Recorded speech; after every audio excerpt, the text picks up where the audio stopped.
happening in the world of sports. Interview area coaches and players and get you ready to start your day. Good morning. Now grab a flashlight, hiking boots, and a compass because it's time to go inside the cave.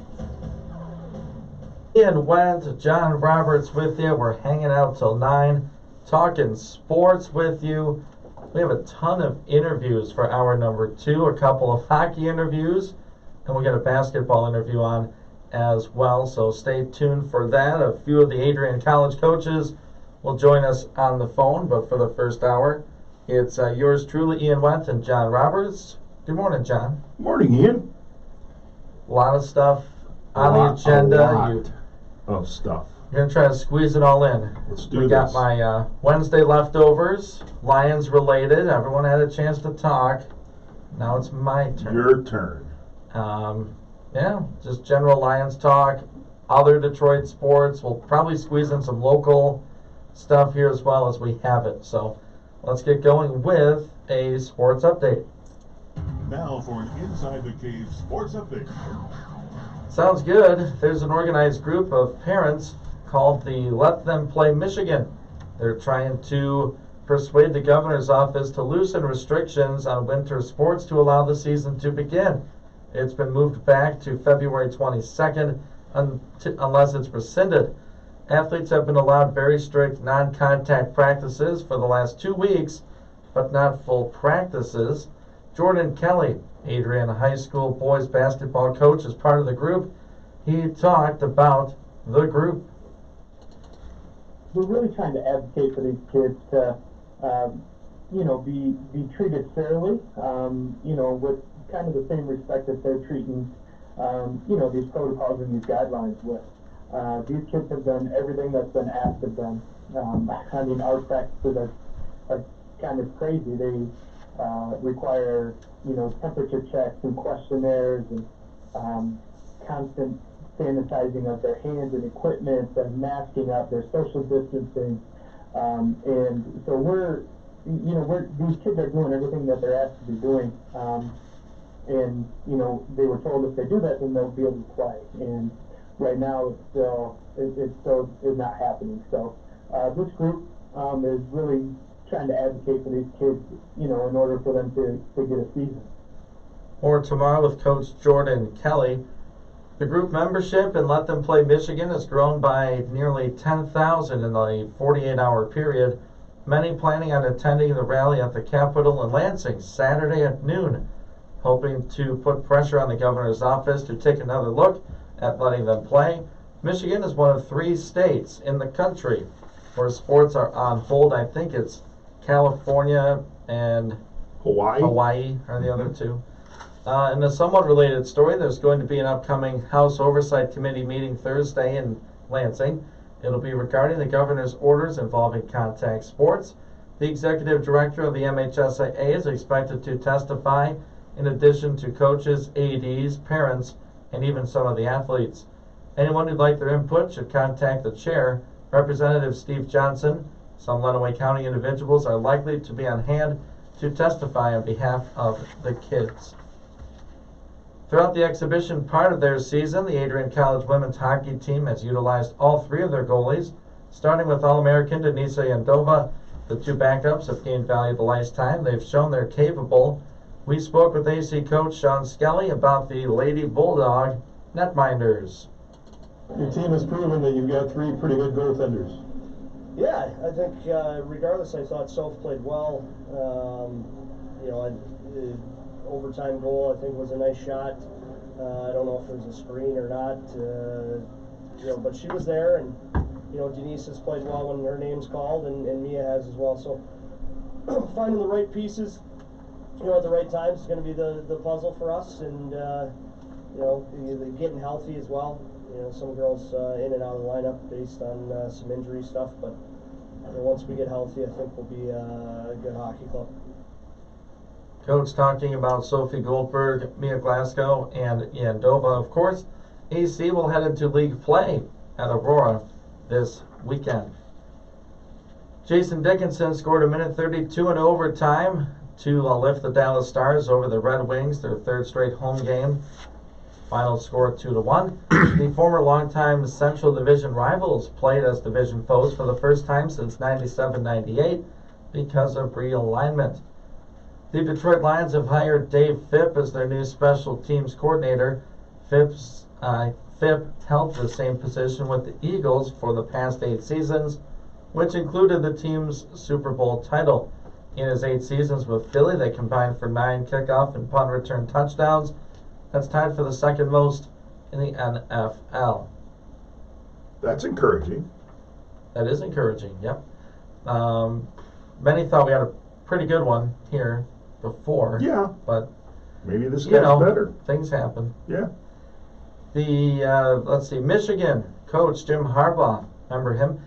He added wide receivers coach Ron Bellamy, completing his new look staff. He made the announcement Monday, and along with the fact that he'll be coaching the quarterbacks, Harbaugh will, they've agreed to contract extensions with Jay Harbaugh and Sharon Moore. Jay Harbaugh will shift to tight ends. Moore will serve as co-offensive coordinator and coach the offensive line, which was previously led by Ed Warner. Harbaugh previously hired Baltimore linebackers coach Mike McDonald as D coordinator, replacing Don Brown. Akron beat Eastern Michigan on the court, 86-65. Akron, which won its 5th straight game. And Ohio rolled past Western, 81-58. Michigan State is planning to resume competition later this week after postponing 3 straight games due to a COVID outbreak with the men's basketball program. Coach Tom Izzo says the Spartans are planning to play Rutgers on Thursday night. He expects shooting guard Joshua Langford and center Manny Cisco to be cleared to play after both tested positive for the coronavirus earlier this month. And that's all I'm going to get to for the sports update. We'll do it again at 8 o'clock. You doing the John Kane? Just for you. Paper That's shuffle. for you, John. Yeah. All right. You got my leftovers first? I do. All right. We're going to start it off with a song.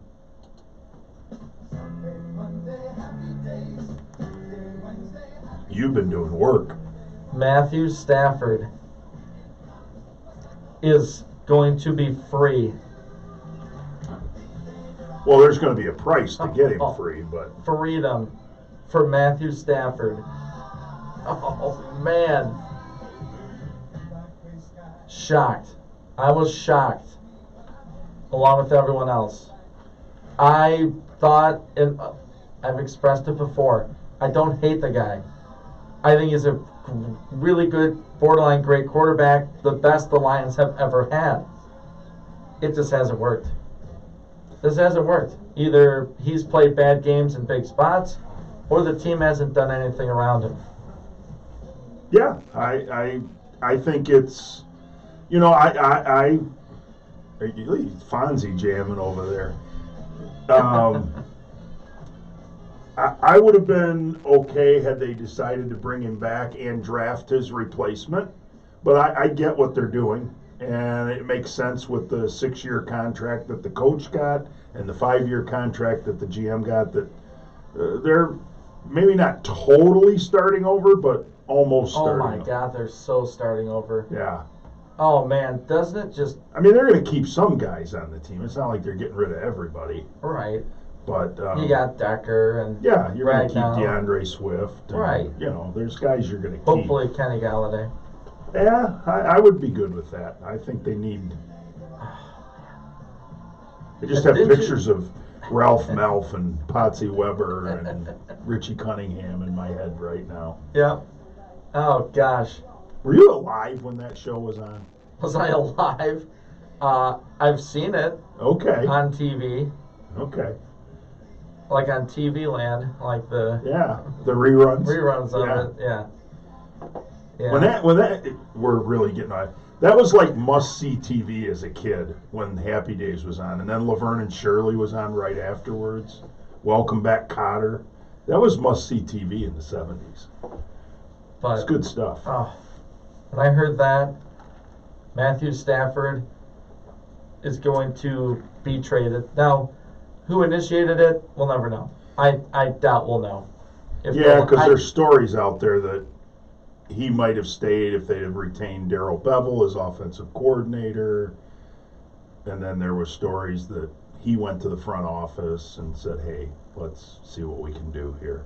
Like, do you want this rebuild the Lions are in? It's not a quick fix. This defense needs an overhaul. The offense needs more pieces. And if I'm Matt Stafford, I'm like, look, I'm playing with broken bones in my back. I'm playing with broken shoulders, thumbs, elbows, ankles, and you're not getting it done around me. Like, it's not happening. Yeah. Either you get the wrong coach, the wrong GM, you draft horribly, game plans are terrible. I'm done. You gotta. It's like the JV thing. Like, go win something. You tried it here. You know, you had your chances here, whatever it may be. Go win. Well, and I hope they get at least a better package, or it turns out better than what the Tigers got so far for Verlander. There's some hope, but it hasn't translated to major league success yet. Not for immediately. the Tigers, no. So, you know, I would think they're going to get a few draft picks or a couple draft picks and a player that can play for them. Yeah, You get know, a starting corner. Yeah, something. Or You know, edge linebacker, rusher, edge rusher. You know, big pile of goo that's going to be in the middle of the defensive line. That's a great run stopper and can collapse the pocket. I feel so good for Matthew. Yeah, I'm you know, I was always a fan, and I agree with you in what you said. I think he's the best quarterback the Lions have ever had, certainly in my lifetime. But Bobby Lane would. Well, that disagree. was not my lifetime. Right, that's before That's the before my NFL. time. I'm old, but I'm not that old. It's, And you know, so I wish him well. But it was funny. I talked on the show yesterday with Pat. You can go online and look at the odds of where he's going to be next year. You can actually get odds that he'll still be with the Lions because they're not going to give him away. I mean, they're going to trade him, but they're not going to take a bag of footballs for him. no. I mean, they're going to have to get. You know, they're not going to trade him for a 6th and 7th round draft pick. No. There's But that's not what they're going to get offered either. no. He's There's- going to get at least one number 1 draft pick. Exactly. And So- doesn't it seem like, to me, the Lions look kind of competent now? Yes, I think their front office actually is. They're putting in work. I like where they're going so far. It's early on the road trip, but I like what they're doing so far. I like the coaching hires. I really do. I think the staff they're putting together is pretty good. I think the front office together has a chance to maybe be the best front office since in 50 years in the Lions history. I mean, there's some competent people that are good or have been good at what they do. If they can mesh, man, maybe they can build something here. You can only be hopeful at this point. Otherwise, you're just going to be miserable. If you have no hope, you're miserable. Right. There's always been a Stafford argument. We've Right. gone through coaches. We've gone through Sure, coordinators, coordinators, GMs. Yeah. And Stafford's always been there the last 12 years. Yep. So that's a fallback for a guy like you and I who talk about it for a living Sure. to say, well, Matt Stafford's still there. Yeah. And then the counterpoint is, well, he's got to learn a system. He's got to do this Yep. and that. Yep. Now it's like you messed yourself and you're just going to throw the clothes away, take a shower, and start your day. Right. Like, it's completely new. Right. It's totally new. It's a complete reset of the franchise. I can't believe it happened. And I guess the biggest thing I'm looking for now as a Lions fan is, and I'm not going to know in advance because I'm not in the front office, but as free agency and the draft plays out, at the end I want to say, hey, that looks like a plan to make this team better in year one. It's not going to be a Super Bowl team in year one, No. but is it going to be a better team? That's what I want to see. And Lions fans. I'll be happy if I can see that. Right, like Miami. Like you saw it building in Yes. Buffalo, you see it building. Exactly. San Francisco, they're like, oh, they drafted 4 pass rushers, first rounders back to back to back. Oh, now they're good, And Lions fans, you can still be a Stafford fan. You're Sure. allowed. I'm going to root for him wherever he Right. goes. That's going to be one of my teams that I root for because he's their quarterback. Now, I don't know. Well, I We'll shouldn't see go. what team it is. Yeah, true. I will root like heck for Matt Stafford to win. Yeah, maybe not the team. He's He's a adopted Detroiter. Yes, very We much love him. so. He's one of ours Yep. as sports fans. It's just another tale of Detroit sports team not getting their stars a championship. Right. And, I think if someday he goes in the Hall of Fame, we would hope that it's as a Detroit Lion. Right.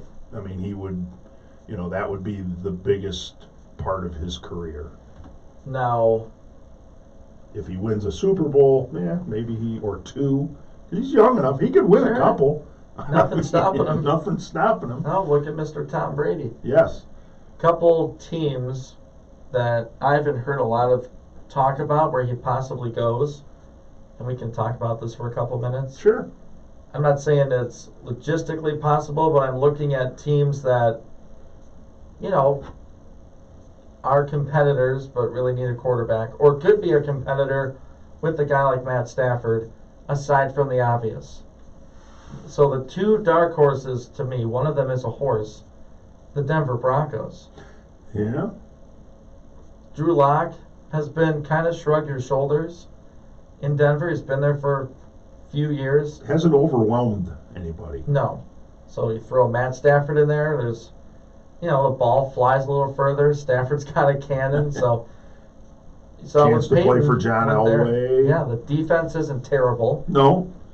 They have a couple weapons on offense. Yeah. And the second one, you're gonna hate this. What if Dallas?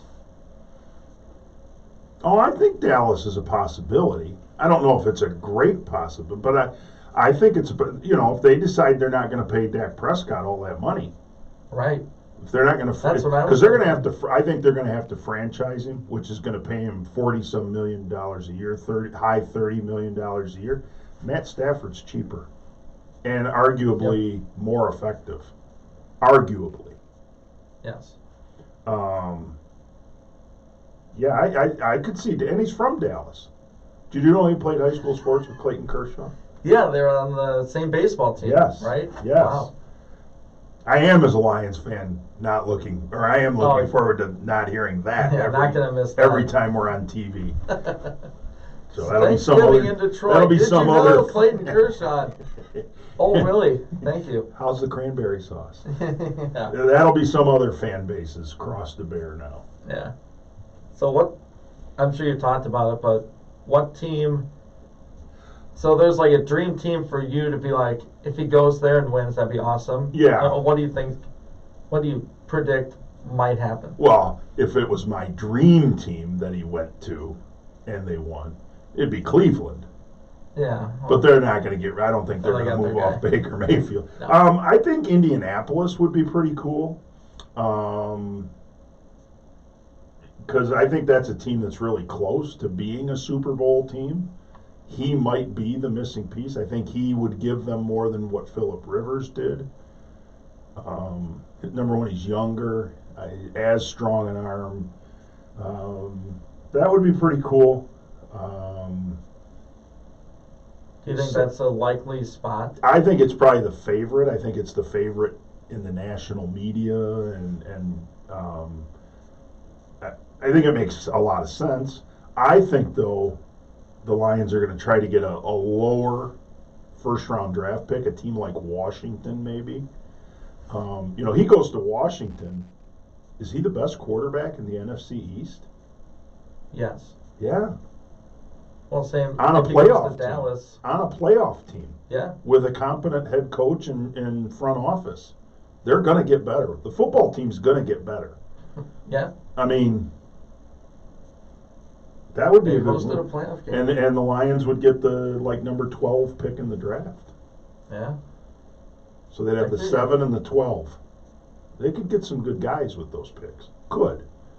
So here's my dream. Well, it would be San Francisco wouldn't be all bad no. if they're going to move off Jimmy Garoppolo. Really good defense.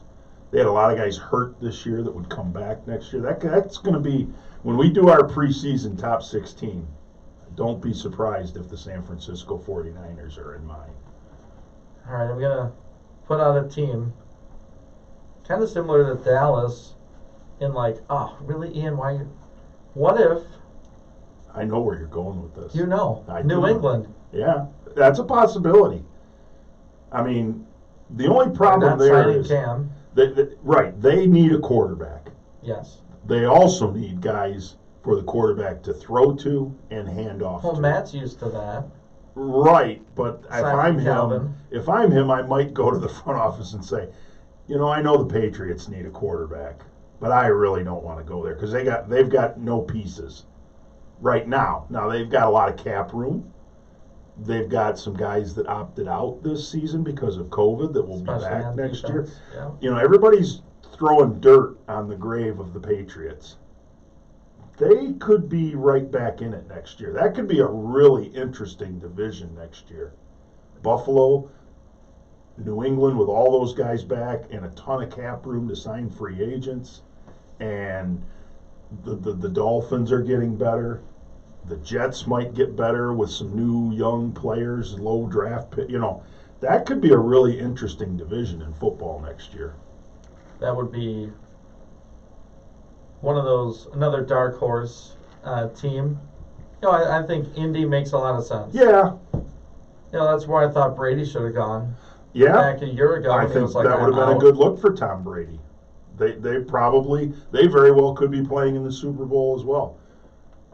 I mean, he Right. makes that big a difference for Indy. It could have been Indy instead of Buffalo playing Kansas City in the AFC Championship, and now it's a different game. Crazy fantasy dream would be another one would be Big Ben retires. That's where I He goes really to thought you were Pittsburgh. going. Yeah. Yeah. I really thought you were going there because I'm not sure Big Ben will be back. He's going to make like $40 million next year. I'm not prepared for that day, John. So we're just gonna not talk We're about not going it. to talk about it. Then I'm gonna wake up one morning and he'll say he's done. But my Wednesday leftovers, Matthew Stafford, thank you for everything. Yeah. For the state of Michigan, I for will root Detroit. for him. Absolutely. Good luck wherever the front office and you decide to go. We'll be rooting for you. We're gonna go to a break. Keep it right here. Ian Wentz, John Roberts, Inside the Cave.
Welcome inside the cave. Ian Wendt, John Roberts hanging out till 9 o'clock.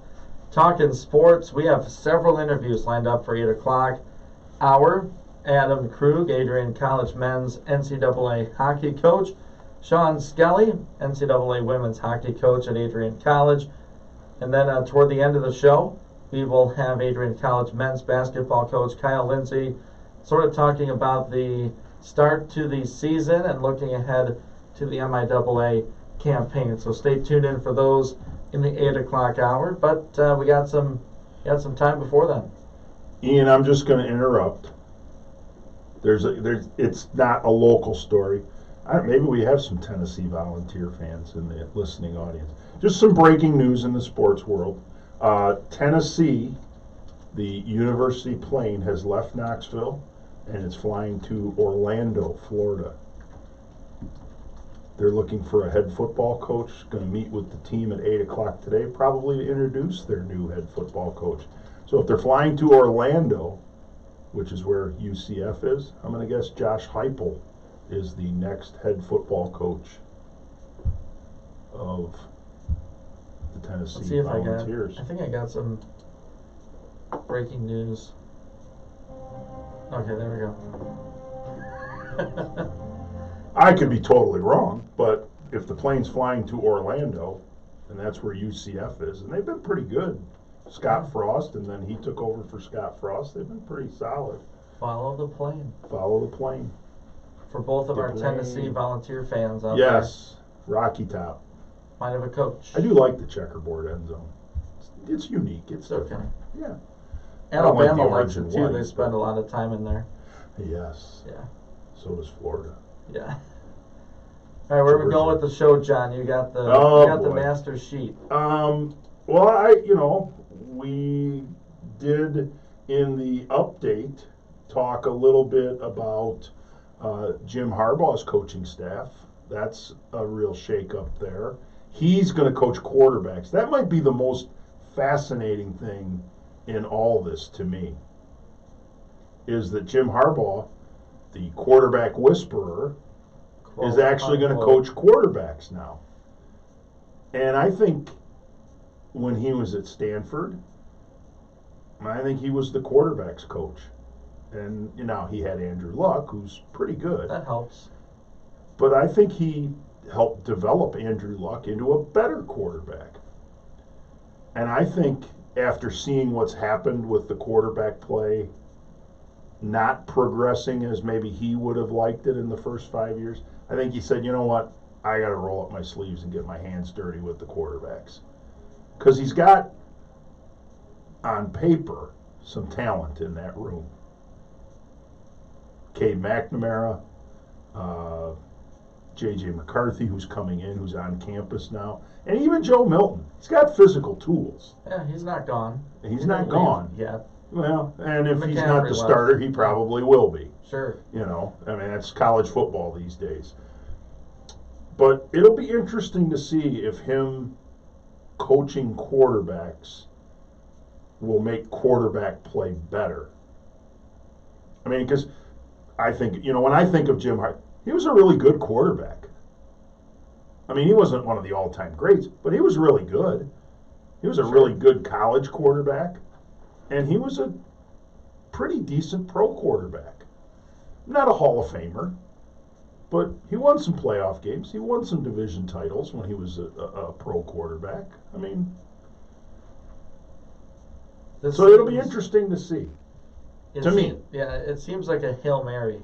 Well, and it might be, if I can't fix the quarterbacks around here, maybe that's his thinking, then I'm not sure anybody can. And maybe it will be time for him to finally move on. And the other thing, why wasn't he doing that before? Isn't his thing quarterback? Well, yeah, allegedly? I think maybe someone with a little pull finally said, Jim, why aren't you coaching quarterbacks? Or doesn't he have influence on it anyway? Well, you would think so. But when you're the head coach, I get it. Every head coach I was ever around always was at least present when the quarterbacks were working. Now, they might have coached more specifically the running backs or, but they were always around that quarterback in offensive practices. There might have been another guy that was with the quarterbacks too, but they were always right there, standing next to that guy, watching the quarterback. So it's interesting. Generally, most head coaches, they're around the quarterback because that position's pretty important in football. I've heard some people say the most important position in sports is the quarterback of an NFL team. Yeah, that's not outlandish. So it's just interesting that, okay, this is a shift. And maybe, I hope it's a shift for the better. We're going to find out because they play 4 straight home games to start the season next year. That they do. Yeah. I'm going to be busy on Saturdays in September. That's right. Working the games. Knock on wood. Knock on Should wood. be good to yes. go. Should be good to go. I would like to think we're going to have some fans at Michigan State. It may not be 100,000, but boy, I'd like to think we're going to have 50,000 fans there next year, and anywhere else. Like watching Kansas City. Yes. And even Green Bay. Yeah. They let fans in. Yep. It wasn't full. No. But there were 15, Like 20%, 16, something like 17,000 fans at the game. You can spread them out. And they stayed spread out, I think. They're outside. They're outside. You're outside. And it's Ian cold. whispers into the microphone. The virus doesn't like the cold, right? Right. Or is it the heat? Anyways, we're digressing. So I like that. And it'll be interesting to see just all the other staff changes. And Defensively, a lot of new guys, so that'll be interesting. How long do you give him now? Well, Like, is it, all right, we're changing it, it's got to go. Like, it has to work right now. Or are you going to say, you know what, Jim, even though you've been here for 6 years, even though we've done all these things and we're paying you so much money, we're going to give you more it's less time. money now. Well, in the past, they have already made him, filthy, stinking rich. Yeah, But, which he was already, but Yeah, he's yeah. filthy, stinking a richener, if that's a word. It's not. How long Um, How long do you give him? Like we talked about. All right, they let go of Don Brown. mm-hmm. So he bought himself this next year? Yep. Because if Harbaugh says, "I'm going to keep this guy," Michigan might say, "All right, see ya." So he makes all the changes. Does Yeah, he get I a couple think- years, or I think these guys that came here, like the new defensive coordinator, I think a big test of where this whole thing is going is when they play Washington in week 2 next year at home. They were supposed to go out to Washington for the opener last year, but they're going to play Washington week 2. And if they win that game, that's a big win. Now, I don't know if Washington will be a top 10 team next year. They're probably going to be a top 20 team next year. So that would be a significant win over a top 20 opponent at home. Then you got to win some Big Ten games. I just think there's some dominoes that have to fall next year. If he beats Ohio State, he's bought himself probably a couple more years anyways. if he beats Ohio State, they will build a second statue. 'Cause Right I'm next sure to the there's ball. already one in construction for Jim Harbaugh. They'll rename the stadium after him. They'll name burgers after him at restaurants in Ann Arbor. They'll throw a parade if he beats Ohio State. And that's if he beats Ohio State next year, which is it's always conceivable. Sure. It's not likely, but it's conceivable. It Right, could you happen. do play them. You do play every year. Well, except this year. But Yeah. you do play them. They're on your schedule. You're going to walk on the field. You have a chance to win Because you're there. because you're there. Yeah, 'cause And things could go your way. They could fumble the ball 6 times and throw 2 interceptions, and those things happen.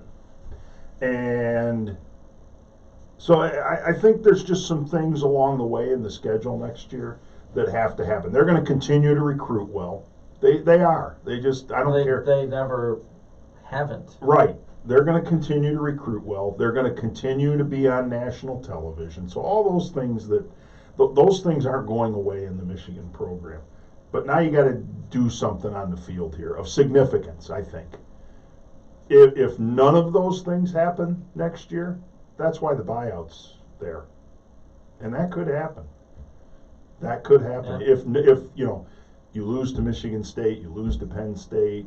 I don't know if Wisconsin's on the schedule next year, but Yeah, I hope not. if but you're a Michigan Northwestern fan. is. Northwestern is. Okay. So, and if you lose all those big games and you're 7-5, it's going to be a tough pill to swallow for just about everybody that's connected with the Michigan program, including the coaches themselves. They're not going to be happy about that. But is it enough for the decision makers to make a change? I don't know. For 6 years, if the quarterback play hasn't been great, Right. you can't point at Harbaugh because, whoa, hey, I don't coach the quarterbacks. Right. Someone else was coaching. Right. I'm Someone the else coach. named Harbaugh. Right. No, yeah. he was the running backs. Sorry. And now this coming season, it's all on him. Right. To me, it's a Hail Mary. Right. Like it's And if it's a please catch touchdown, it. Yeah. then good things are going to happen. Right. And if it's batted down, you got a conversation. I Speaking think of you're that, right. Yeah. we need a break. I want to talk a little bit about high school sports. Yes. That's Especially another leftover. winter high school sports. Yes. A leftover from the update. So, And it is Josh Heupel from UCF. it just happened. Just breaking news.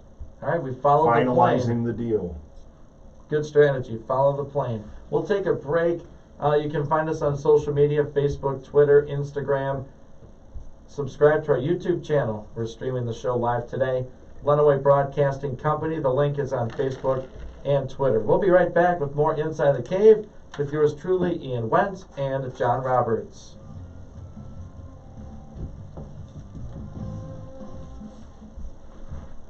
Motor sales.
Welcome back to Inside the Cave. Ian Wentz, John Roberts hanging out with you till 9 o'clock. Phone number to call into the show, 265-4000. We do have Facebook, Twitter, Instagram. Get a hold of us there. Also our email, sports@965thecave.com. I like that song right there. That's some good music, intro Thanks, music yeah. right there. Good job. I got a couple new ones in there for us. Starting to get a little stagnant, so Gotta throw keep something it else in fresh. there. That's right. Gotta keep it fresh. Just like our listeners, keeping it fresh. There you go. We're going to get to a quick talk about high school sports here in a minute, but I do want to get to our trivia question for the day to give you enough time to call in and win. Today's trivia question being brought to you by Maple City Auto Wash on Main Street next to Speedway gas station. First correct answer will receive a free car wash. Free car wash. Not sure if you heard me. The contest will be running every other week on WLEN and every week on 96.5 The Cave until November. All winners from both stations will be entered in for a chance to win a free one-year membership for unlimited car washes. One winner per station per year. So call us at 517-265-4000. We will let you give the answer on the air, and if you're right, we'll jot down some information and get you hooked up with your free car wash, which is the prize for our friends at Maple City Auto Wash. If I know the answer, can I call in? No, No? gosh. I won't give it away. Just if I text know a the friend answer. and have them do it. That seems kind of shady. It does seem shady, I so won't we do won't. that. We won't do that. No. So here is the question. We have Matthew Stafford is officially on the trade block. On the market. Let's call it what it is. He's on the market for the Detroit Lions. We've had a couple spot starts for Matt Stafford, so I'm not counting that. Before Matthew Stafford was drafted, who was the Lions quarterback? True. Who was their starting quarterback? It would be the 2008 season. That was the 0-16 season. Yep. They would go 0-16. I'll give you a hint. Yeah, even I would need a hint. I'll give you a hint. There were 3 of them. Oh. 3 of them played the year before Matt Stafford's rookie season. 2009, Stafford would play 10 games. Dante Culpepper would play 5. I was and going to Drew say Stanton would play 1. Drew Stanton, former Spartan, Yeah. Farmington So, Hills, Harrison. There are 3 quarterbacks that started for the Lions before Matt Stafford was drafted. 265-4000. If you name one of them, you get yourself a free car wash. Didn't you just give him some of them? No, Oh. not necessarily. Oh. Okay. I said who played in Matt Stafford's rookie year. Matt played 10. I misheard Culpepper you. played Okay. 5. Stanton did 1. So before that, who were the Lions' starting quarterbacks? And you just got to call in by the end of the show. That's So you yeah. got time to That's do right. some research even on this one. You can do some homework and maybe win unlimited car washes for a year. Well, yeah, we got interviews tying up the phone lines. Well, so I'm that's going to true. cut it off in 6 minutes. Okay. So you But got 6 minutes. Okay. So what if they cook? Okay. Never mind. What? Well, How about fine? What- We'll give you end of the hour. If you Okay. call during the last break Yeah. and get it right, Yeah. Okay. we'll take it. So do some homework real quick. 517-265-4000 for a free car wash. Name one of the 3 starting quarterbacks for the Detroit Lions before Matthew Stafford played. We do have a phone call coming in, so we might have a winner for the Maple City Auto Wash Trivia. Good morning, you're on Inside the Cave. Do you have the answer for the trivia question? Oh, that's right. It'd be Dan Orlowski. He started 7 games. Do you know the other 2? Just for fun.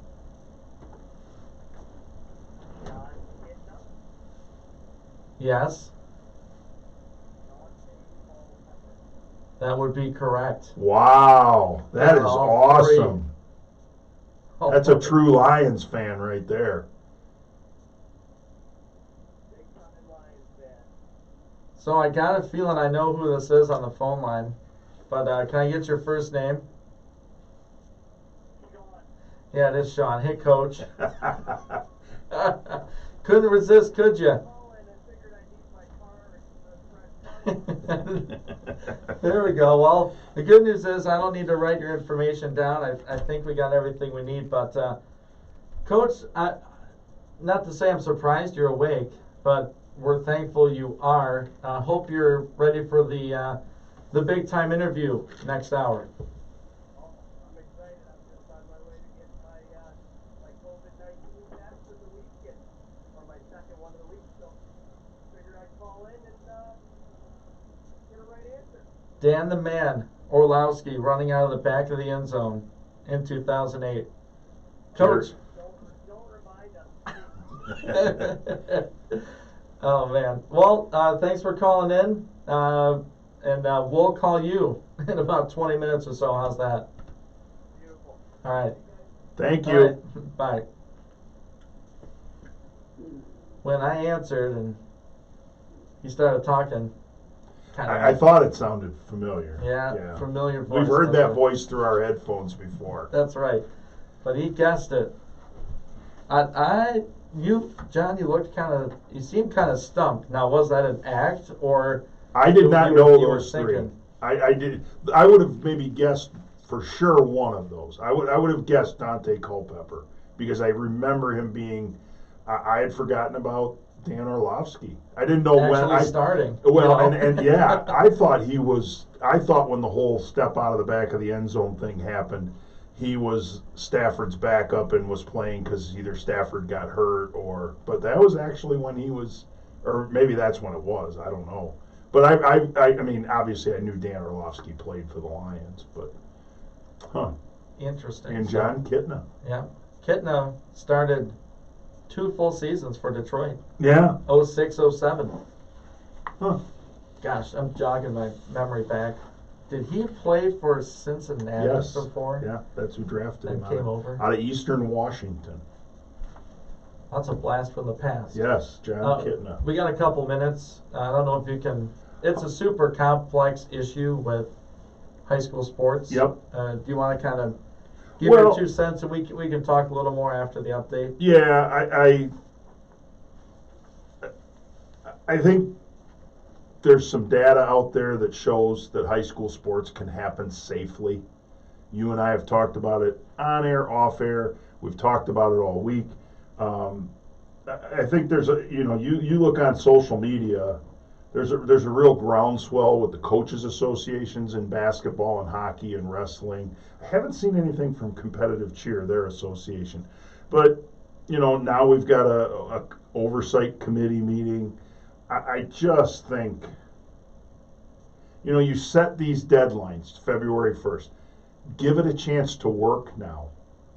You Like, put what that do you put that date in place. Now give it a chance to work.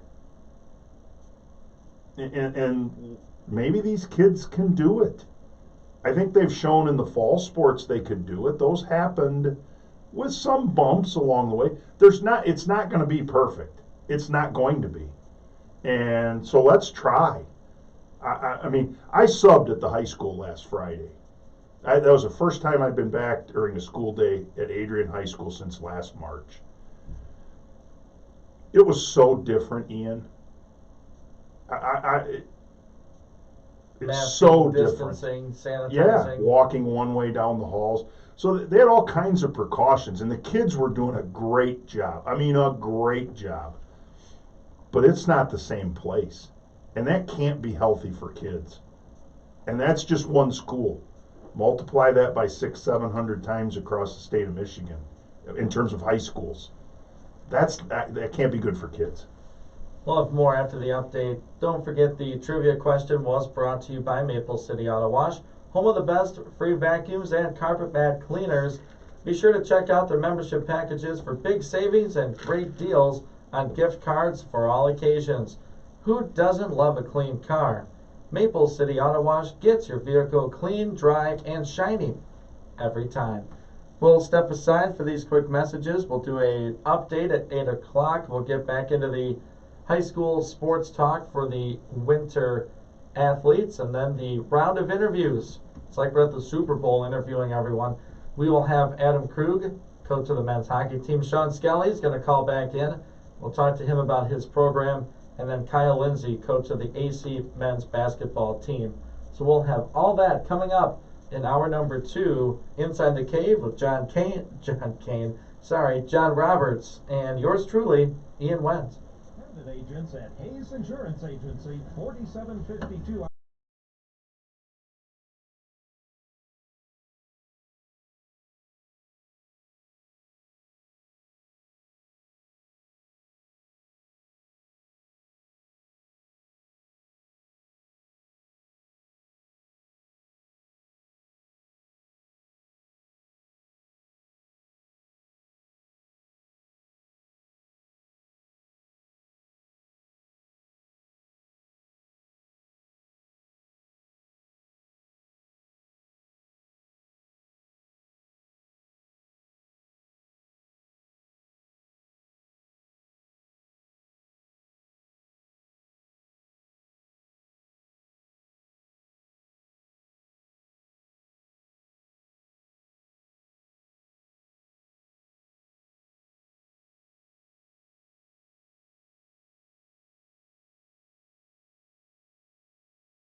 Welcome into hour number 2 of Inside the Cave. Probably our best 60-minute performance of the year.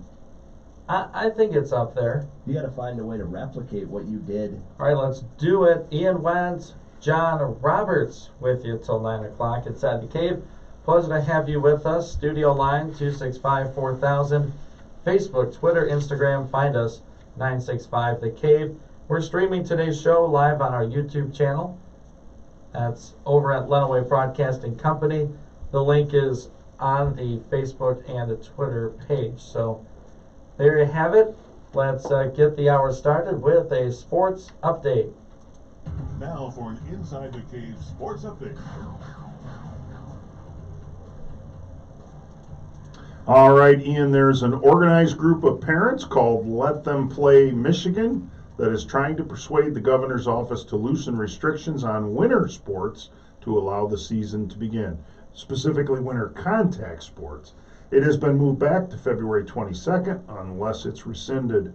Athletes have been allowed very strict non-contact practices for the last 2 weeks, but not full practices. Jordan Kelly, Adrian High School boys basketball coach, is part of the group, and he talked to us this morning. We're really trying to advocate for these kids to, be treated fairly, with kind of the same respect that they're treating, these protocols and these guidelines with. These kids have done everything that's been asked of them. Our practices are kind of crazy. They require, temperature checks and questionnaires and constant sanitizing of their hands and equipment, their masking up, their social distancing. And so these kids are doing everything that they're asked to be doing. And they were told if they do that, then they'll be able to play. And right now, it still is not happening. So this group is really trying to advocate for these kids, in order for them to get a season. We'll have more throughout the week with Coach Kelly. Group membership in Let Them Play Michigan has grown by nearly 10,000 people in a 48-hour period, with many planning on attending a rally at the Capitol in Lansing Saturday at noon, hoping to put some pressure on the governor's office to take another look at letting them play. Michigan is one of 3 states in the country where certain winter sports are on hold. In a somewhat related story, there's going to be an upcoming House Oversight Committee meeting on Thursday in the chambers in Lansing. It will be regarding the governor's executive orders involving contact sports. The executive director of the Michigan High School Athletic Association is expected to testify, in addition to coaches, ADs, parents, and even some of the athletes. Anyone who would like their input known should contact the chair, State Representative Steve Johnson. Some Lenawee County individuals are likely to be on hand to testify on behalf of the kids. And finally, the Detroit Tigers have signed a former 33-year-old all-star catcher, Wilson Ramos, to a 1-year, $2 million contract pending a physical. He was with the New York Mets in 2020, hit .239 with 5 home runs and 15 RBIs. So a little upgrade hopefully at the catcher spot for the Tigers as they head into spring training next month. That's the update. That is the update. All right, we do them weekdays at 7 and 8 o'clock in the morning here inside the cave. We got Adrian College men's hockey coach Adam Krug for the NCAA team coming up in a few minutes, but I think we'll continue with our high school sports talk. If you want to chime in, you got a couple minutes. 265-4000 or sports at 965thecave.com is the email to write into. I'm in the same boat as you. I don't have any, we'll say, skin in the game. I'm not a coach. I'm not a doctor. I'm not a politician. I'm not a health expert, and I'm not a high school athlete. I don't have a student in school. Okay, so I'm probably one of the most 10,000 feet up looking down at it. How are restaurants going to be open on the 1st, and you can't have contact sports competition till the 22nd? And you want restaurants, so let's be clear about that. Correct. You think restaurants should be open. Yes, I do. Right, but even if I don't, right, just looking at it objectively is like, okay, you're going to allow people to sit with a limited capacity in a highly regulated, restricted type way in a restaurant, and you can't do the same for a basketball team. I don't understand why we can't do the same for basketball that we did for volleyball in the fall. Limited or no spectators. Let the kids play. Right. I mean, the hypocrisy of, there's a lot of hypocrisy out there, but the one that's getting me now is in 4 days, 5 days, whatever, 4 days, you're going to open restaurants, and then 3 weeks from then, you're going to let sports compete. They're already in school. Right. Maybe. Yeah.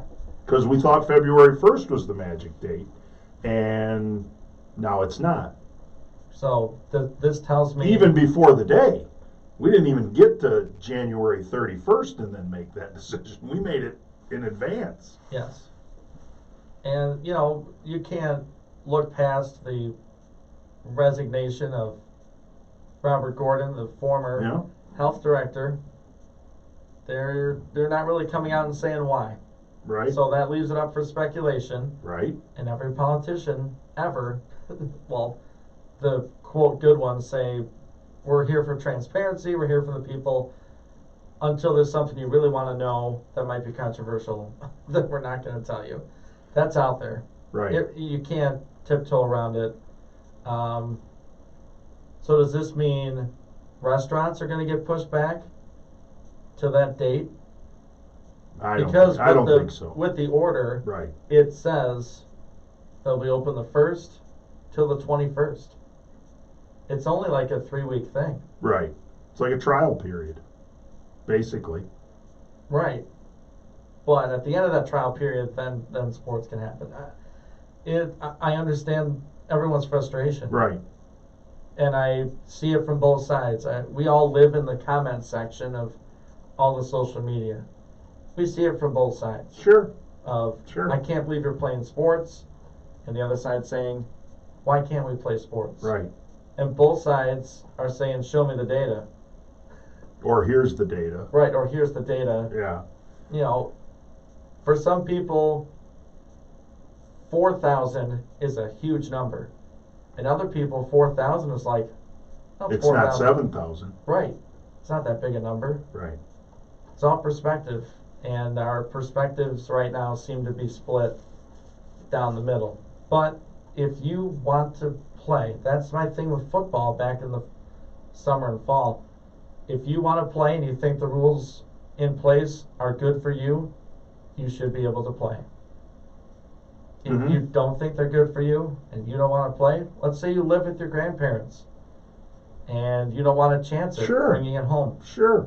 Please don't play if that's how you feel. Right. Everybody would understand. That's your right. You can feel that way. Mm-hmm. That's why we live in this country. Mm-hmm. Is you act on what you feel is right, as long as you're not harming others. You know, Correct. that whole thing. Yep. Name of the group kind of says it all. Let them play. Let them play. Yeah. If you don't feel it's enough protocols, then don't play. And that's not meant to be in a negative way. No. It's not, well, Not at then all. don't play. No, Yeah. it's, please don't play. Right. If you're that concerned, everybody will understand. We've had professional athletes not play Right. because they're concerned about it. And I'm not ripping them. Nope. We never have. Nope. We've supported their decision. I think from the 100%. start, most people have said, you do what you feel is best. And that's okay. And here's the rules we have in place. Right. Here's the protocols. Right. Kids are practicing. If you're Yes, they practicing, are. you Some sports are competing, as Right. we heard yesterday. Bowling has started. right. I mean, there's going to be a bowling match somewhere in Lenawee County today. So you're bowling inside Mm-hmm. with a mask on, Mm-hmm. socially distant as you can. Mm-hmm. Can't do that with other sports, apparently. Well, and we've seen, I mean, we've just We've finished seen the different most levels contact of- sport you can have. right, and we've seen different levels of basketball, pro and college, change the structure of their bench. That could be done in high schools. That could be done. You could make it happen. If it meant moving your bench area to the ends of the floor as opposed to in some gyms on the sidelines, then that's what you do. For years, there were a lot of gyms where the benches were on the ends of the floor. For one season, you make an accommodation. You spread the chair. You know, people are creative. People can figure this out. Yes. Smart people. There's still a lot of unknowns, and that's kind of where this Sure. whole thing stems from. Give us a hope number.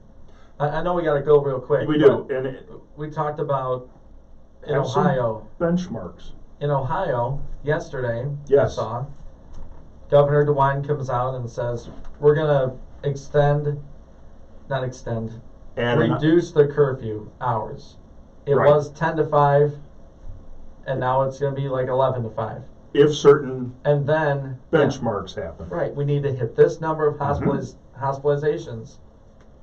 Like, we're starting to figure out, okay, just having COVID is not necessarily going to put you in the hospital. That's a Right. very low percent. Right. So governor says, all right, our hospitals can do this, and then we'll do these things. Mm-hmm.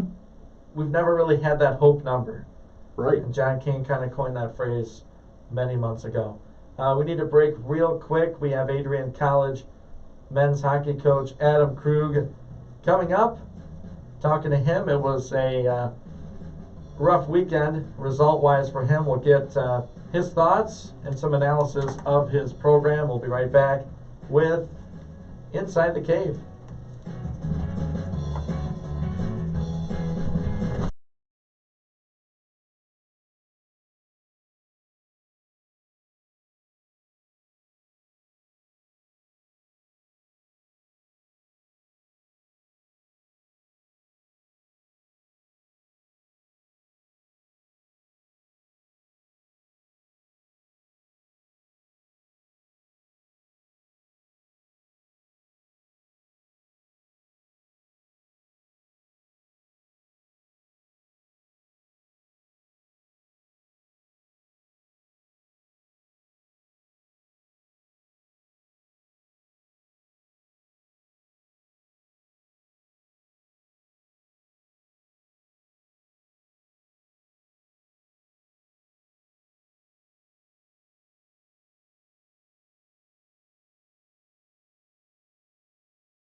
I'm not sure if I'm involved in that recording or not, but regardless, the Adrian College fight song, I'm Ian Wentz, that's John Roberts. You're inside the cave this morning, a little bit different, doing an interview in this time because we got 3 interviews this hour. We started off with Adrian College men's NCAA ice hockey coach Adam Krug.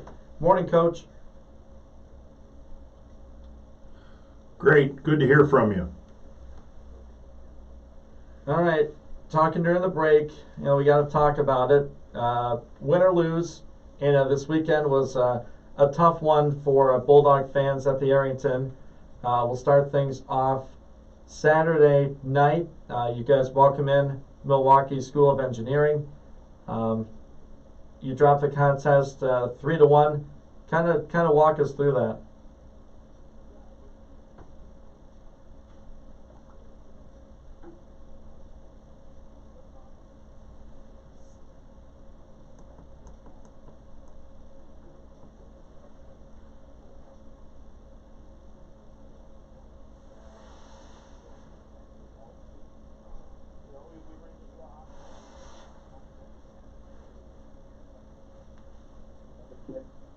Rock Boyton came in and stood on his head.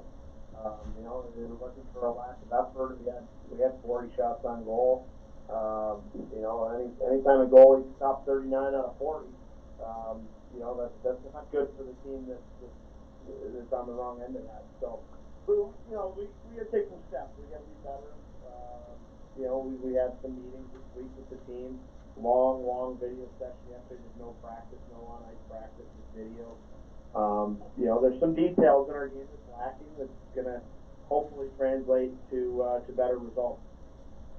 From the from the screen, you know, I was watching the game, or if you were at the Arrington, I guess tell me if this is a wrong assumption or if it's pretty close. It seems like in games that the offense sort of isn't clicking, or they're not scoring, or they get a hot goalie, then that turns into maybe taking a penalty at the wrong time, and then you give up one. Is that something you see as a coach, or am I overanalyzing it? Well, it's one of those things. Like, penalties are never good, obviously. You know, there are some penalties that you just have to take to try to stop a goal or whatever. And those are the penalties that usually you can kill off. The team will kill it off. If it's a hard penalty, the team will kill it off.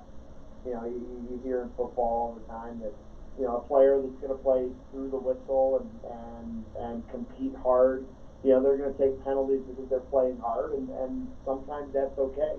You know, it's the offside penalty, the false start. You know, those are the penalties that are tough to swallow in football, and in hockey, you know, the penalties that are tough to take are the ones that are, you know, not preventing the goal, the ones that are 200 feet from your own net or whatever. So, yeah, like, some nights, if the scoring's not there, guys are squeezing the stick a little bit more. They're a little bit more frustrated. They're trying to play harder. You know, I don't think I've ever had an instance in 9 years of coaching and 20 whatever plus years of playing where I've seen guys go out there and not try to win.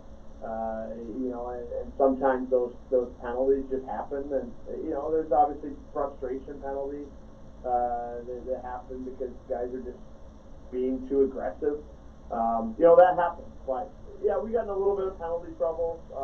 You know, but at the end of the game, I think what you're alluding to ultimately is we're down 2-1 and we're pressing, and Sam Ruffin gets a flashing penalty just trying to make a hard play on stick check, and you know, their guy's stick gets knocked out of his hands. I think that maybe the MSOE player could have gripped his stick a little tighter.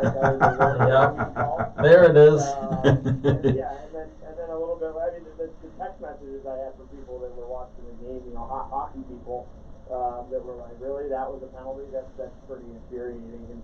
And then a little bit later, you know, Sam gets another penalty, just making a hard body play, and their guy goes down, and it's like, really? Like, it was just one of those days, man. You know, I thought that, you know, not a whole lot went right for us. We played fine.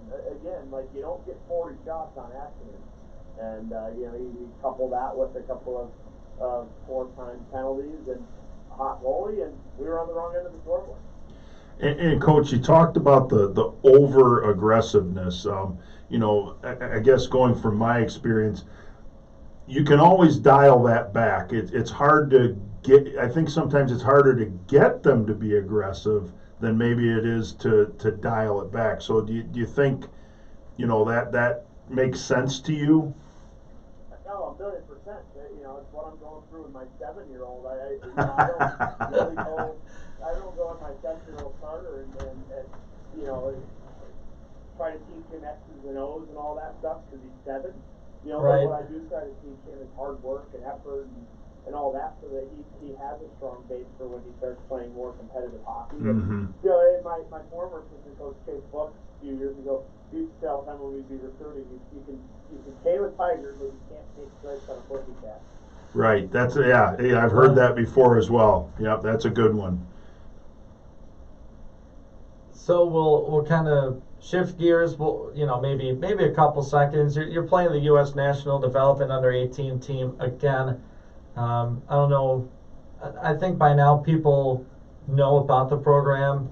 They respect it. We know how good they are. And now you've played them, was it 4 times this year? 4 times? And 4 times, yeah, 4 times, 1 and 3 on the year. You know, not happy with the way it turned out in the last couple. So, you know, maybe I'm going on a limb again, but you know, you give up 11 in a hockey game, and I'll be honest, I didn't catch the game. How do you coach a game like that that's clearly out of hand, and you know, coming off a tough loss to a conference foe, and then you turn around the next night and it's not going your way? Yeah, well, that's one of those where you just have to coach to the character of the guy. You know, what do you want to do here? Do you want to give up? Do you want to, you know, get embarrassed? Does the scoreboard look lopsided? Does it feel embarrassing? Absolutely it does. But, you know, we can hide or we can continue to get better. And to our guys' credit, you know, we're down 3-0 after one, and, you know, they had power play goal, actually 2 power play goals. You know, we shortened the bench. We put some guys in the stands just to send some messages to some guys after Saturday night's game. You know, so Sunday we played with a short bench by design. You know, just to get some guys going. And you know, we're down 3-0. Had an awesome second period. It was a high-flying, real intense second period. They scored one kind of partway through, and it's 4-0. And we had them on the ropes, and we missed a couple of breakaways. We had a couple of really, really good power plays. Just couldn't find the back of the net. I mean, that was kind of the theme of the weekend. We couldn't find the back of the net. Sometimes you're just snake bitten. So, you know, that stuff happens, and you accept it, and you know, you work through it. But you know, I was really happy with our second period, and then we were on the power play late in the second period, and we gave up a shorthanded goal to make it 5-0. And you know, so there's ebbs and flows and swings in games, and so now it's 6-0 going into the third period after another goal with about a second left in the period, just another breakdown from us. And we came out and then scored 2 in the third, and you know, like if our guys quit, they don't score 2 in the third. So you know, they came out and worked hard, and you know, nobody ever quits. I can tell you that. And that U.S. team, when they get clicking, they, you know, it seems like everything goes in. And the U.S. team had nights like they had a night like we have nights sometimes where it just seems like you can't do anything wrong. You know, a puck hits you and it just falls in your feet, and next thing you know, you're banging in a rebound. Sometimes it's a deflection right on the tape of another guy, and that guy ends up with the goal. So you know, I think it was just a perfect storm of a bad weekend results-wise, but it's part of our process too. I told our guys yesterday, as I told the guys last week, and I reiterated it again yesterday with the guys. Listen, there's never been a team that I've been associated with that hasn't dealt with adversity, and adversity comes in a lot of forms. Sometimes it's injuries, sometimes it's losses, sometimes it's you know, you name it. There's adversity, but how do you respond to that adversity? You know, and ultimately, what you make your outcome. So we got to be better, and we're gonna be. We're just battling through this, you know, little bit of adversity now. Adrian College men's NCAA ice hockey coach Adam Krug joining us inside the cave. You've played the U.S. National Development Under-18 program 4 times. You've played 4 contests against Division I schools this year, so certainly a tough schedule. And Aurora has been canceled for this weekend. So instead you get MSOE on Sunday, 4:30 at the Arrington. Fan situation, it'll be the same, I assume? Yeah, we're allowed 100 spectators. You know, the 100, you know, most of them get gobbled up by our players' families. But, you know, our boosters and our season ticket holders, they also get notified. And anybody from the public can obviously call up to the Bulldogs ticket office and try to see if there's any tickets available. And I think we've been able to get a few, you know, from the public in lately that they just wanted to show up. So we're excited though to get back on the horse. You know, it worked out that MSOE was just down the road at Shrine playing their first conference game of the year. So MSOE started conference play already this weekend, but they were just at Shrine for one. And you know, when the Aurora series looked like it was gonna end up not happening, I just called Graham Johnson, the MSOE coach, and said, "Hey, can we do this?" He said, "Yeah." Like, I wanted to play 2 games this weekend if we could, so let's do it. So fortunately, we'll get another crack at it, and you know, hopefully get back in the win column. Good deal. Coach Krug, thanks for your time, and we'll talk to you next week about, the same team, MSOE. Yeah, well, we got we're kind of we're in Division III hockey now. Like we're playing within our league here for the next for the rest of the season, and we're 4-1 against D3 schools. I think that bodes well for us. So we just gotta stay the course here. Certainly does. Coach Krug, thanks for your time, and have a good one, and we'll hear from you next week. Thank you. Thanks, John. See ya. Yep, good luck, Coach. Bye-bye. All right, there you have it, Adrian College men's hockey coach Adam Krug. We'll take a quick break. We'll get Coach Skelly back on the line. He won a car wash. Now he gets to talk on the show. It's a great day for him. Sure is. Put this in your calendar. January 27th, 2021. It's 8:27. We'll take a break. We'll be right back. Ian Wendt, John Roberts, Inside the Cave.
And we welcome you back inside the cave. Ian Wendt, John Roberts with you till 9. This time on the phone line, we have Adrian College women's NCAA ice hockey coach Sean Skelly, winner of our Maple City Auto Wash trivia question today. So, winner twice. You get to win the car wash, then you get some airtime. Coach, how are we doing? Oh, we're doing great.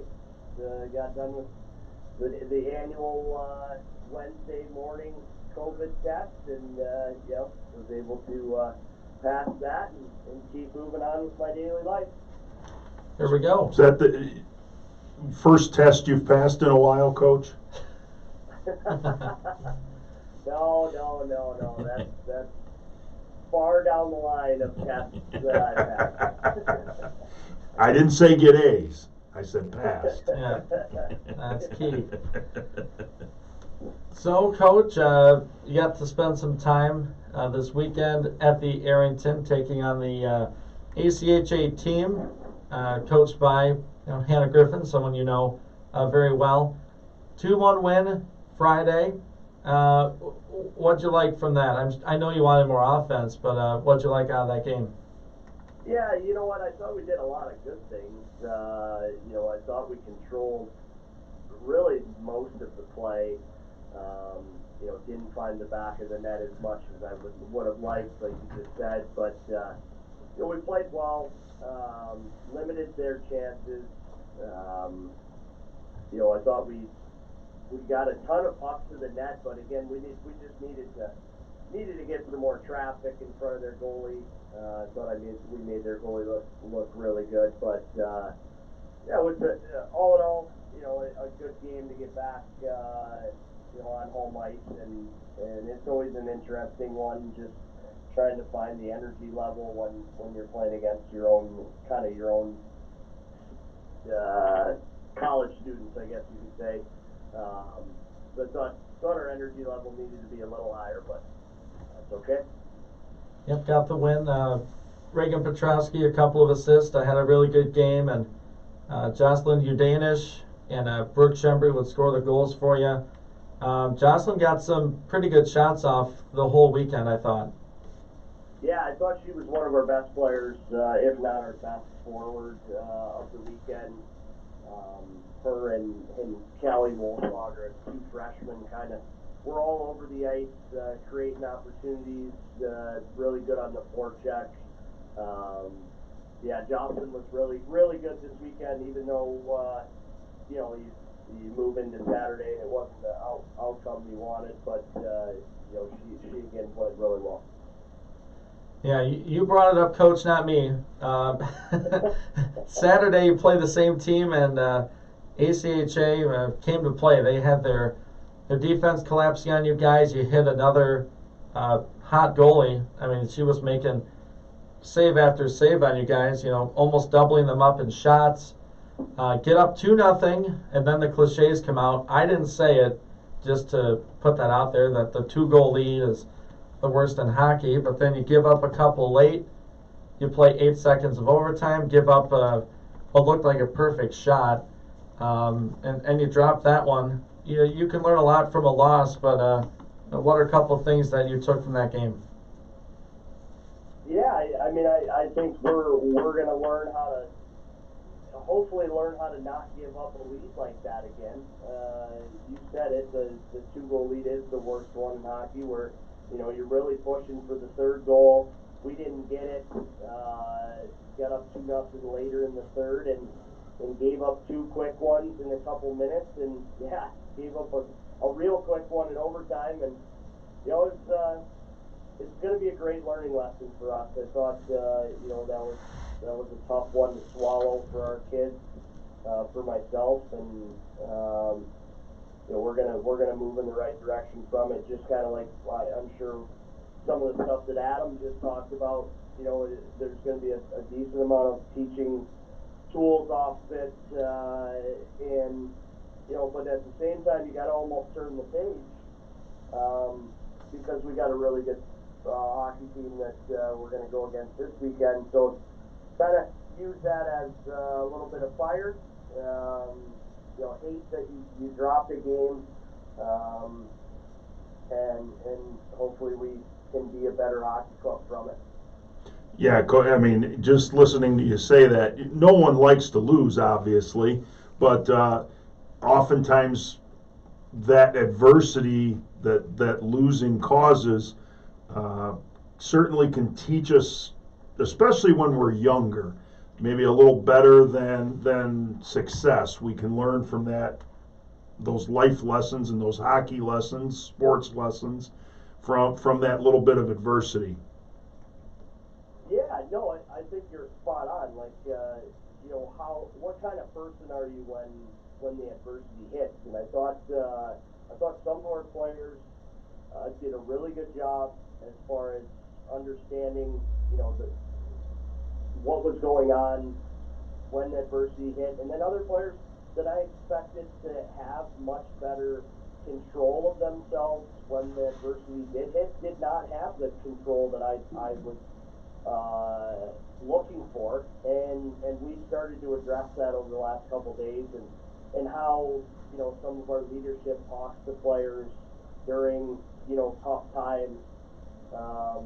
You know, there was some lashing out and some things said that shouldn't have been said, and those have been addressed. And, you know, it's like, you know, everybody's an equal piece of the puzzle here, and no one person is bigger than another. And you know, we can't look down on anybody on the team, and we're going to get through this together, and we're going to be a better team because of it. Well, yeah, that's exactly what you hope for. You come out on the other end stronger. I hope so. We'll see this weekend. That's right. Real quick, you have Aurora, the Spartans. You're going on the road. A couple games Friday, Saturday. Can you give our listeners a kind of a quick preview and what do you expect from both teams? Yeah, so I expect us to bounce back and have a really spirited effort Friday night, 7 p.m., or actually 8 p.m. puck drop Eastern time as we go around Lake Michigan there to Aurora University. They're going to be hungry. This is their first 2 games of the year. They did not play first semester. They have not played an exhibition game yet, so we're going to get a hungry club, probably somebody that's a little unpolished as well. So we got to use our experience of playing a handful of games more than they have to take advantage of somebody that's, you know, just getting into their first weekend. But at the same time, you can't look past them getting into our conference schedule, because that's, you know, we got to do the right thing for us to start getting success back in our game as we move into February and when all those games become much more important. All right, a non-conference matchup this weekend. You play Aurora the 12th and 13th of February. Looking forward to that. And Coach Skelly, good luck this weekend, and we'll talk to you next week. Yeah, appreciate it, guys. Thanks again for the time. All right, thank you. Yep, good luck, Coach. All right, guys. Bye. There you have it, Adrian College women's NCAA ice hockey coach Sean Skelly joining us inside the cave. We're not done with coaches. We're not done with Bulldog coaches. We have Adrian College men's basketball coach Kyle Lindsay coming up next. Keep it right here inside the cave. Ian Wentz and John Roberts.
It's all here on 96.5 The Cave.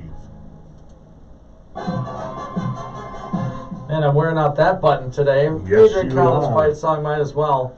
We got 3 Bulldog coaches this hour talking college athletics. We went to the ice for the first couple. We will go to the hardwood of the Maryland Sport and Fitness Center for the Adrian College men's basketball team. On the phone line, we have AC head coach Kyle Lindsey. Coach, how are we doing? We're doing pretty well. Thank you guys for having me. Yeah, good to have you back. I think the last time we had you on, you were in studio previewing your NCAA tournament game. You know, that could be. Seems like that was forever ago with how the year's gone. Everything that happened. Yep, it certainly does. So we have a limited time, so I want to dive right in. You can't really look past the record to start. It's not what you want as a coach, I'm sure. But, you know, I think you, of course, you know where your team is at. You're 0-8 to start, but, you know, there are some things you look at as a coach, right? Sure. You know, as a coach, I think you just try to throw yourself into the process, because that's really where, you know, with where we're at as a team, you know, and losing so many pieces from last year, and, you know, with, you know, everything going on with the coronavirus, and there's a lot of new variables when it comes to this, you know, this whole thing. So all we try to do is just try to focus on, you know, the next day, the task ahead, because you never know what's going to happen. You know, for example, probably half of our games we've played, we've been the other team's first game, you know, so they can kind of prepare for us, but we can't prepare for them. And that's okay. You know, we're really fortunate to be playing number one, you know, competing against other schools, practicing just about every day. It's, you know, and with having a group that we have, just a lot of inexperienced and younger guys, that's what we need. We need those reps. We need that practice. As far as the results go, you know, we see ourselves, and, you know, our team feels it. We know we're getting better. How soon we're going to get our first win, I don't know. But, you know, we are improving. Coach, I've been to quite a few of your games in the last couple of years, and of course you're going to miss the leadership and the point production from Jordan Harris and of course Jeremy Kalanji. But you got some guys that, you know, obviously were freshmen a couple of years ago, and now they're stepping up into a point production leadership role. You got guys like Tyler Guillory, Connor Pelham, Robert Warwick, and Kendall Bellamy. I mean, that's your core. That's really the front court. What's going on in the back court? I think you got sort of a revolving situation right now. Yeah, you know, those 4 guys that you mentioned were all guys that returned from last year's team, and only one of them played, you know, a significant amount of minutes. I think Kendall Bellamy did toward the second half of the season. Really came on. You know, Connor and Tyler. Connor had a health issue, and Tyler kind of played minutes here and there. So they're in new roles that they're adjusting to. Kendall Bellamy has stepped up as a tremendous leader this year, and Robert Warwick has always been a great leader. So they're adjusting to those roles. You know, we're kind of figuring out who we are as a team. We have Gabe McDevitt, a freshman, who's a really special player, just real skilled, talented, and he's got a great head on his shoulders, really serious about basketball. We love his approach. So he's been pretty consistent for us as a freshman.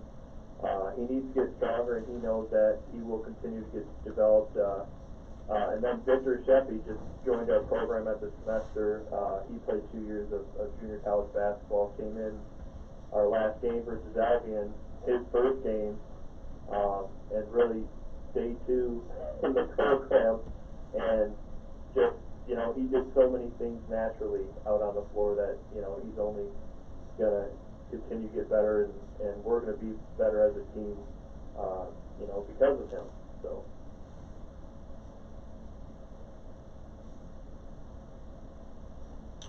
Coach, you mentioned a couple of the new players that have fit in.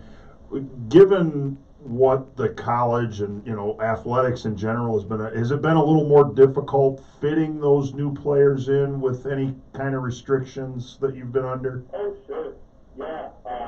One of the biggest challenges this year, and I think one of our biggest issues as a team, is it's not so much the basketball part. I think that'll get ironed out. First and foremost, what we're still working on right now and developing right now in our team is just the closeness and the trust. And for these guys, we lost out on an unusual fall that we usually have where they're always together playing open gym, lifting together, just with each other all the time, building that team chemistry and that trust. That was basically stripped from us. Sure. Thankfully so, with the guidelines and trying to be as safe as possible.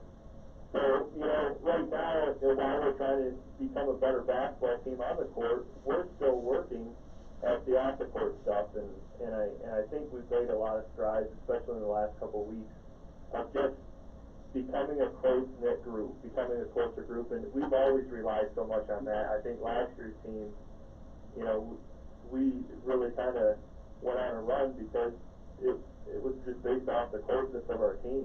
So this year's team is still developing that. Maybe we're behind a little bit in that regard, but we're getting there. We're working at it really hard, and I think our guys feel it getting better. I know us as coaches, we see it getting better. It's just something we're going to have to continue to work at every single day.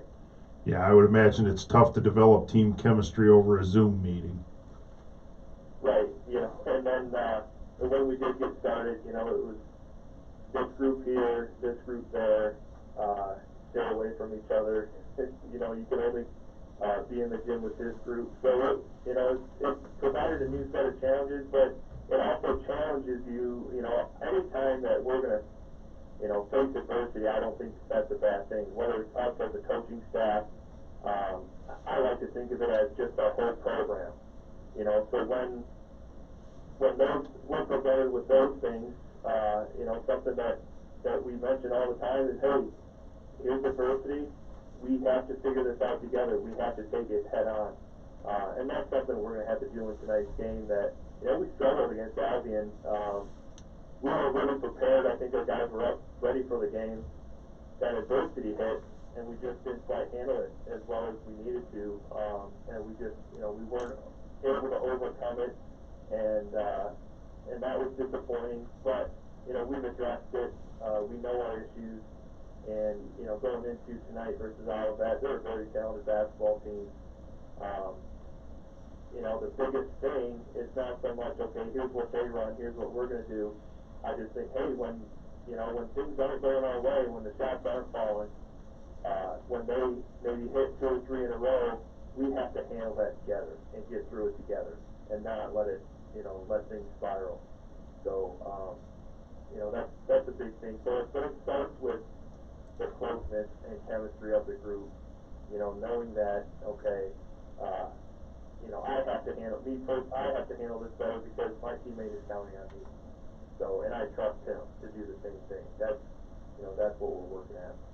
3 home games on the docket. Olivet tonight at 8 o'clock, and then Trine Saturday at 3. They'll play Albion again February 3rd.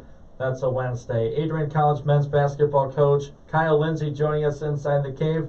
Coach, thanks for your time and good luck tonight. Hey, thank you guys for having us on. Really appreciate the support. Good luck, Coach. Yep, good luck. Thank you. Thank you. And there you have it. That's going to do it for the show today. Busy 2 hours. Glad you could be a part of it. Be sure to find us on all the appropriate social media channels. John, when will you be back? I know you're Monday. working. Back Monday. Back Monday. So I'm just off one for- day extra. Yeah, yep. 3-day homestand I did here this week, so I'm done. There you go. I'll be back tomorrow with Pat Hayes. We'll be talking a lot about Michigan athletics, their state of affairs as they're dealing with a COVID quarantine there at this time. So that's going to do it for the show. Inside the Cave, weekdays 7 to 9 here on 96.5 The Cave, 965thecave.com. We're going to join up with CBS programming here in just a moment. That's John Roberts. I'm Ian Wendt. You've been listening to Inside the Cave. Siena Heights University. They will dive into all the sports on campus and discuss the teams.